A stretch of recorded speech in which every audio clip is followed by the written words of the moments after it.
संत योहन लिखित सुसमाचार अध्याय 2 वचन संख्याएं 13 से 22 तक। यहूदियों का पास्का पर्व निकट आने पर यीशु यरूशलेम गए।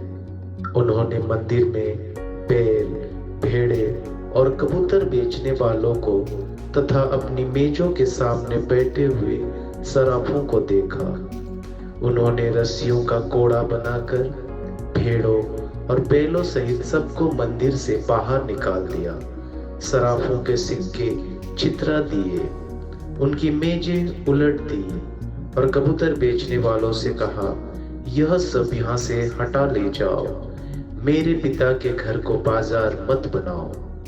उनके शिष्यों को धर्म ग्रंथ का यह कथन याद आया, तेरे घर का उत्साह मुझे खा जाएगा।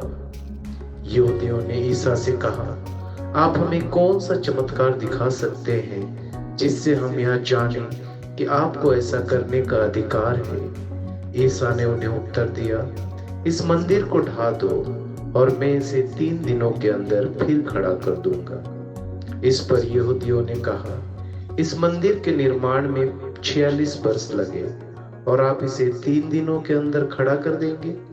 ईसा तो अपने शरीर के मंदिर के विषय में कह रहे थे।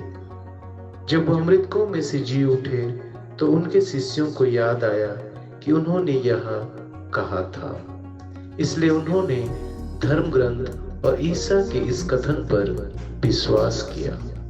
यह है प्रभु यीशु ख्रिस्त का पवित्र सुसमाचार। हे ख्रिस्त, तेरी स्तुति हो।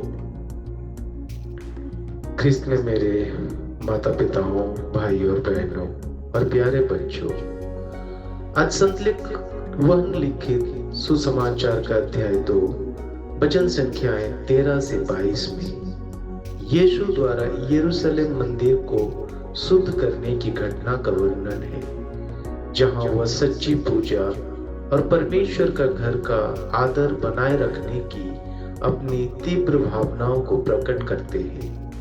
आइए इसे समझते हैं। संदर्भ में यह घटना यहूदियों के फसह के त्योहारी के दौरान होती है, जब बहुत से लोग यरूशलेम में इकट्ठा होते हैं। यीशु मंदिर जाते हैं और देखते हैं कि बाहरी प्रांगण जो पूजा और प्रार्थना के लिए था, अब एक बाजार में बदल गया है। व्यापारी बलिदान के लिए जानवर बेच रहे हैं और मुद्रा बदलने वाले ऊंचे दर पर मुद्रा का आदान प्रदान कर रहे हैं। यीशु की प्रतिक्रिया।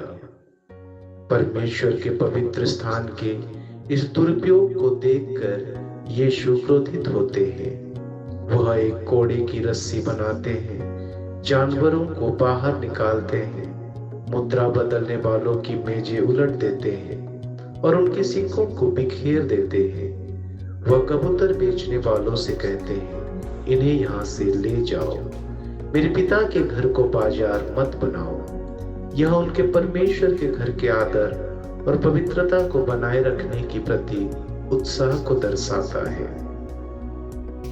प्रमाण के लिए संकेत। यहूदी नेता यीशु के इस कार्य से चकित होते हैं और उनसे पूछते हैं कि उन्हें मंदिर को शुद्ध करने का अधिकार किसने दिया।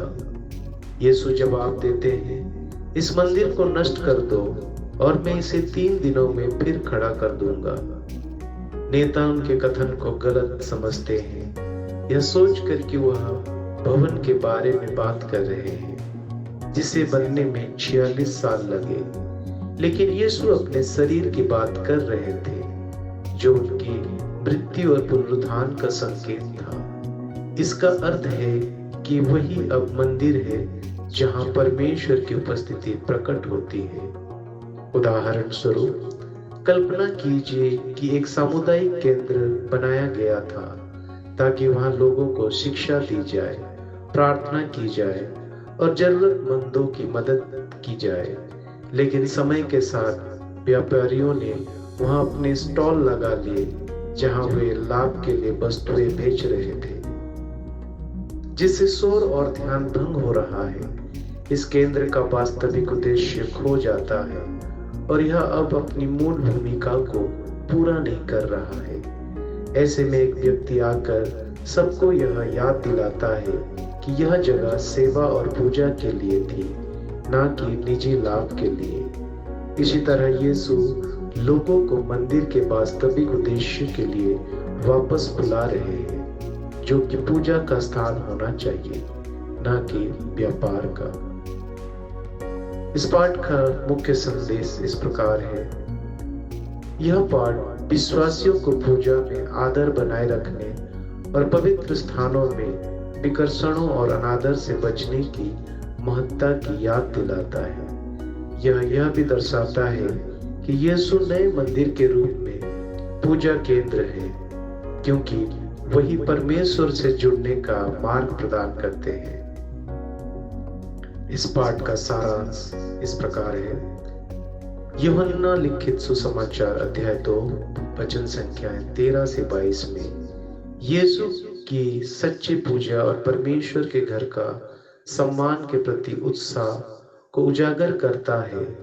उसके कार्य दिखते हैं कि पूजा का स्थान व्यापारिक हितों से बाधित नहीं होना चाहिए, और वह अपने पुनरुत्थान का संकेत देते हैं, यह प्रकट करते हुए कि अब वह स्थान है जहां परमेश्वर और मानवता मिल सकते हैं। यह है प्रभु यीशु ख्रिस्त का पवित्र सुसमाचार का सारांश।